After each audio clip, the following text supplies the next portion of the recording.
ರಾಮ ರಾಮ ಎಂದು ಹೆಂಗಸರು ಮಕ್ಕಳ ಗೋಳಾಟ ಪ್ರವಾಹದ ಅಲೆಗಳ ಸೆಳವಿನ ನಡುವೆ ಸಿಕ್ಕಿ ಏಳುತ್ತಾ ಬೀಳುತ್ತಾ ತೇಲುವ ದೋಣಿಯಿಂದ ಹೊರಟು ಗಾಳಿಯ ಬೋರಾಟದಲ್ಲಿ ಸೇರುತ್ತಿತ್ತು.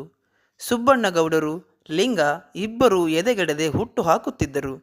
ದೋಣಿಯ ನಡುವೆ ಇದ್ದ ಲಾಟೀನಿನ ಬೆಳಕು ಕಗ್ಗತ್ತಲೆಗೆ ಹೆದರಿ ಮೂಲೆ ಸೇರಿತೋ ಏನೋ ಎನ್ನುವ ಹಾಗೆ ತನ್ನ ಸುತ್ತಲೂ ಒಂದಡಿ ಜಾಗವನ್ನು ಮಾತ್ರ ಬೆಳಗುತ್ತಿತ್ತು. ಭಾರದಿಂದ ದೋಣಿ ಈಗಲೋ ಆಗಲೋ ಮುಳುಗುವಂತೆ ತೋರುತ್ತಿತ್ತು. ಗೌಡರು ದೋಣಿಯಲ್ಲಿದ್ದ 2 ಬೆಲೆಯುಳ್ಳ ಪೆಟ್ಟಿಗೆಗಳನ್ನು ತೆಗೆದು ಹೊಳೆಗೆ ಎಸೆದರು. ಆದರೂ ಭಾರ ಕಡಿಮೆಯಾಗಲಿಲ್ಲ. ಎಷ್ಟು ಹೇಳಿದರೂ ಕೇಳದೆ ಹೆಂಗಸರು ಮಕ್ಕಳು ರಾಮರಾಮ ಎಂದು ಕೂಗಿ ಗೋಳಾಡುವುದನ್ನು ಬಿಡಲೇ ಇಲ್ಲ. ದಿಕ್ಕು ಕೆಟ್ಟ ಹುಚ್ಚನಂತೆ ದೋಣಿ ಅಲೆಯತೊಡಗಿತು. ಒಂದು ಸಾರಿ ಅದು ಮುಳುಗುವಂತಾಗಿ ಸ್ವಲ್ಪ ನೀರು ಒಳಗೆ ನುಗ್ಗಿತು. ಮತ್ತೆ ರಾಮರಾಮ ಎಂದು ಬೊಬ್ಬೆ ಹಾಕಿದರು. ಹುಟ್ಟು ಹಾಕುತ್ತಿದ್ದ ಲಿಂಗನು ಹೆಂಗಸರು ಮಕ್ಕಳ ಗೋಳನ್ನು ಕಂಡು ಎದೆ ಮರುಗಿದನು. ದೋಣಿ ಭಾರದಿಂದ ಮುಳುಗುವುದು ಖಂಡಿತವೆಂದೇ ಅವನು ನಿಶ್ಚಯಿಸಿದನು. ಭಾರವನ್ನು ಕಡಿಮೆ ಮಾಡುವ ದಾರಿಯನ್ನು ಯೋಚಿಸಿದನು. ಬಗೆಯೇ ಹರಿಯಲಿಲ್ಲ. ಸ್ವಲ್ಪ ಹೊತ್ತಿನ ಮೇಲೆ ಇದ್ದಕ್ಕಿದ್ದ ಹಾಗೆ ಅವನ ಮುಖ ಗಂಭೀರವಾಯಿತು. ಹುಟ್ಟು ಹಾಕುವುದನ್ನು ನಿಲ್ಲಿಸಿದ. ಸುತ್ತಲೂ ನೋಡಿದ. ಮಳೆಯ ಭರದಲ್ಲಿ ಒಬ್ಬರಿಗೊಬ್ಬರು ಕಾಣುತ್ತಲೇ ಇರಲಿಲ್ಲ. ಕಾಣುವ ಹಾಗಿದ್ದರೂ ಯಾರೂ ನೋಡುವ ಸ್ಥಿತಿಯಲ್ಲಿರಲಿಲ್ಲ. ತಾನು ಹೊಳೆಗೆ ಹಾರಿದರೆ ಭಾರ ಕಡಿಮೆಯಾಗಿ ಸುರಕ್ಷಿತವಾಗಿ ದೋಣಿ ದಡಕ್ಕೆ ಹೋಗುವುದೆಂದು ಹಾರೈಸಿದ. ತನ್ನನ್ನು ಲೋಕವೆಲ್ಲ ಕಳ್ಳನೆಂದು ದೂರ ಮಾಡಿದಾಗ ಅನ್ನ ಬಟ್ಟೆ ಕೊಟ್ಟು ಸಾಕಿದವರ ಬಳಗವನ್ನು ಹೇಗಾದರೂ ಉಳಿಸಬೇಕೆಂದು ಮಹಾಲೋಚನೆ ಮಾಡಿದ. ಹುಟ್ಟನ್ನು ದೋಣಿಯ ಒಳಗಿಟ್ಟು ಒಳಗೆ ಹಾರಲು ಸಿದ್ಧನಾದ. ಇನ್ನೇನು ಹಾರಬೇಕು. ಅಷ್ಟರಲ್ಲಿಯೇ ತನ್ನ ಮಗನ ನೆನಪಾಯಿತು. ಎದೆ ನಡುಗಿ ಹಿಂಜರಿಯಿತು. ಹಾಗೆಯೇ ನಿಂತ. ಅಷ್ಟರಲ್ಲಿಯೇ ದೋಣಿ ಮುಳುಗುವಂತಾಗಿ ರಾಮರಾಮ ಅಯ್ಯೋ ಎಂದು ಕೂಗಿಕೊಂಡರು. ಲಿಂಗ ಬಿಸುಸುಯ್ದ. ಎಲ್ಲರೂ ಇದ್ದಂತೆಯೇ ದೋಣಿ ದಡವನ್ನು ಸೇರಬಾರದೇಕೆ ಎಂದು ಯೋಚಿಸಿದ. ಮತ್ತೆ ಅದು ಆತ್ಮವಂಚನೆಯ ಆಲೋಚನೆ ಎಂದು ತಿಳಿದ. ಅಯ್ಯೋ ಎಂದು ಮತ್ತೆ ರೋಧಿಸಿದರು. ಲಿಂಗ ಹಿಂದು ಮುಂದು ನೋಡದೆ ರಾಮರಾಮ ಎಂದುಕೊಂಡೇ ಹೊಳೆಗೆ ಹಾರಿದ. ಅವನು ಹಾರಿದ್ದು ಆ ಕಗ್ಗತ್ತಲಲ್ಲಿ, ಆ ಗಾಳಿ ಮಳೆ ಹೊಳೆಯ ಬೋರಾಟದಲ್ಲಿ ಯಾರಿಗೂ ತಿಳಿಯಲಿಲ್ಲ. ದೋಣಿಯ ಭಾರ ಕಡಿಮೆಯಾಗಿ ಮೊದಲಿಗಿಂತಲೂ ಸ್ವಲ್ಪ ಸರಾಗವಾಗಿ ಹೋಗತೊಡಗಿತು. ಗೌಡರು, ಲಿಂಗ, ದೋಣಿ ಸ್ವಲ್ಪ ಸರಾಗವಾಗಿ ಹೋಗುತ್ತಿದೆಯೋ ಭಗವಂತನ ದಯೆಯಿಂದ ಎಂದರು. ಲಿಂಗನ ದಯೆಯು ಜೊತೆಗೆ ಸೇರುತ್ತೆಂದು ಅವರಿಗೆ ತಿಳಿದಿರಲಿಲ್ಲ. ಅಷ್ಟರಲ್ಲಿಯೇ ಹೆಂಗಸರು ಮಕ್ಕಳೆಲ್ಲ ದೀಪ ದೀಪ ಎಂದು ಕೂಗಿದರು. ಸುಬ್ಬಣ್ಣಗೌಡರು ತಿರುಗಿ ನೋಡಲು ಬಿಳಿಯಾದ ಹೊಳೆಯ ದಡದಲ್ಲಿ 5-6 ದೀಪಗಳು ಕಂಡುಬಂದವು.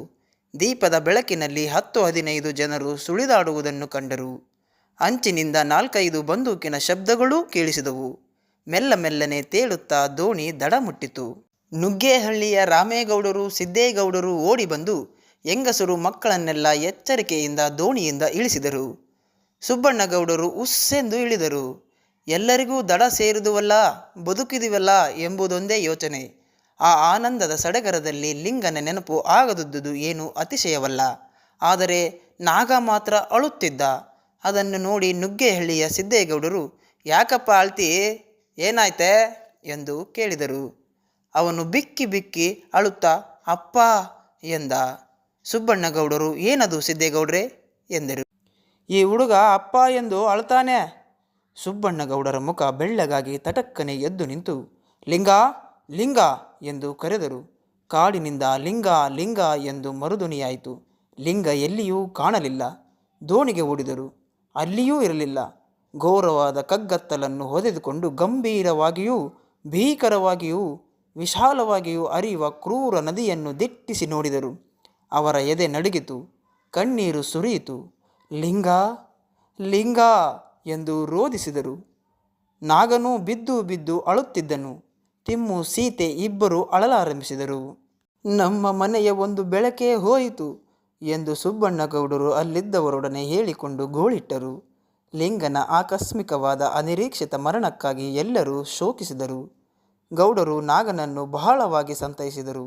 ಅವನು ಅಳುವುದನ್ನು, ಅಪ್ಪ ಅಪ್ಪ ಎಂದು ಕರೆಯುವುದನ್ನು ಬಿಡಲೇ ಇಲ್ಲ.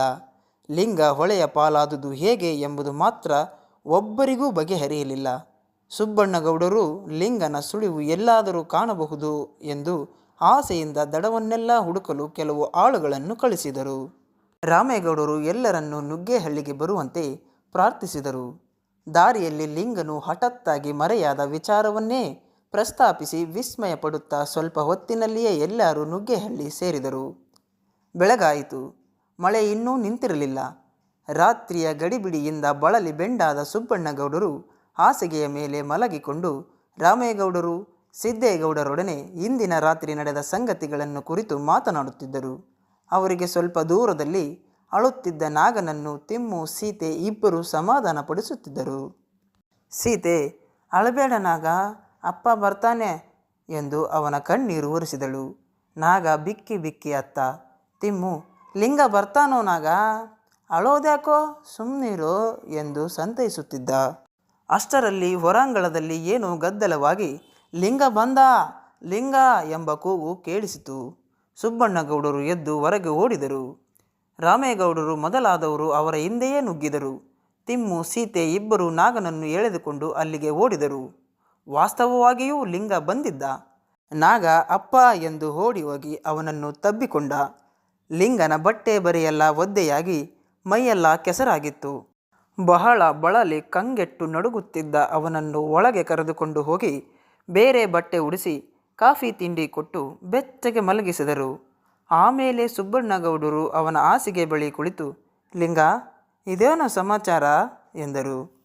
ಲಿಂಗ ಕಿರುದನಿಯಿಂದ, ಹುಟ್ಟು ಹಾಕ್ತಾ ಇದ್ದೆ, ಒಂದು ಸಲ ದೋಣಿ ಮೇಲೆ ಕೆಳಕಾಕ್ಲಿಲ್ವೇ, ಆಗ ಮುಗ್ಗರಿಸಿ ಒಳಗೆ ಬಿದ್ದೆ.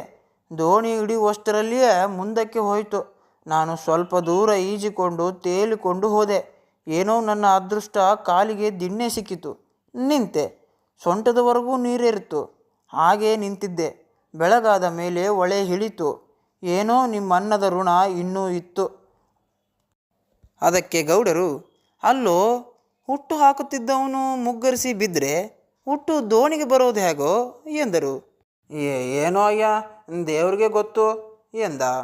ಮಧ್ಯಾಹ್ನ ಊಟ ಆದ ಮೇಲೆ ತಿಮ್ಮು, ಸೀತೆ ಇಬ್ಬರು ನಾನು ಮೊದಲು ಹೇಳಿದ್ದು, ತಾನು ಮೊದಲು ಹೇಳಿದ್ದು ಎಂದು ಚರ್ಚೆ ಮಾಡುತ್ತಿದ್ದರು. ನಾಗಮ್ಮ ಅಲ್ಲಿಗೆ ಬಂದು, ಏನ್ರೋ ಅದು ಎಂದರು. ತಿಮ್ಮು, ಮೊದಲು ನಾನು ಹೇಳಿದ್ದಮ್ಮ, ಲಿಂಗ ಬರ್ತಾನೆ ಅಂತ ಎಂದನು. ಸೀತೆ, ಇಲ್ಲಮ್ಮ, ತಿಮ್ಮಣ್ಣಯ್ಯ ಬರೀ ಸುಳ್ಳ, ನಾನೇ ಮೊದಲು ಹೇಳಿದ್ದು, ಬೇಕಾದರೆ ನಾಗನ್ನೇ ಕೇಳಮ್ಮ. ಯಾರಾದರೂ ಹೇಳಿದ್ದಾಗಲಿ, ಅಂತೂ ಲಿಂಗ ಬಂದನಲ್ಲ, ಅಷ್ಟು ಸಾಕು ಎಂದು ಹೇಳಿ ನಾಗಮ್ಮ ಒಳಗೆ ಹೋದರು.